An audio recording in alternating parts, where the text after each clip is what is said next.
বালিঝড় ধারাবাহিকের নতুন পর্বে দেখা যায় পলিকে সাদরে গ্রহণ করে বাড়ির মধ্যে বসতে দিলে পলিকে দেখে স্রোত বলে, আপনি আমাদের বাড়িতে? কৌশল করে পলি জানিয়ে দিল ঝোড়া কিন্তু মহার্ঘকে বিয়ে করতে চায় না।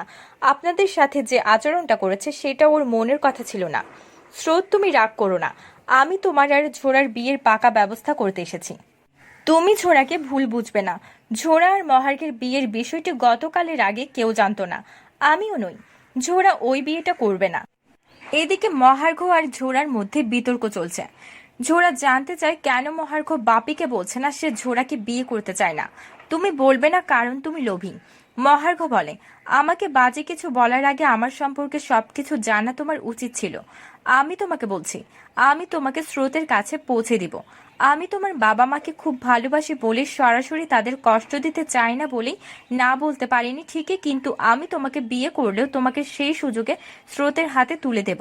আমি নিজেও তোমাকে নিয়ে সুখী হতে পারবো না। ঝোড়া চলে গেলে মহার্ঘ মনে মনে বলে, আমি তোমাকে ভালোবাসি ঝোড়া, তার মানে এই নয় আমি তোমার ঘৃণা নিয়ে তার প্রতিদান দিব। এদিকে সবকিছু শুনে পলিকে স্রোত জানিয়ে দিল সে ঝোড়াকে বিয়ে করতে পারবে না। তারপর পলি জানিয়ে দিল সে সহযোগিতা করবে। তারপর স্রোত না করে দিল, চাকরি বাকরি না করে বিয়ে করতে পারবে না বলে জানিয়ে দিল স্রোত। পলি বলে, ঠিক আছে, তাহলে আমি ফিরে গিয়ে ঝোড়াকে বলবো তুমি ও বাড়ির লোকজনকে ভরসা করে ভুল করেছ। তারপর সবাই মিলে পলিকে নিষেধ করে স্রোতকে চাকরি খুঁজতে বলল। ফিরে এসে পলি ঝোড়ার ঘরে আসলে মহার্ঘ পলিকে সাবধান করে দিলে ঝোড়া বলে, উনি আমার রুমে আসবে।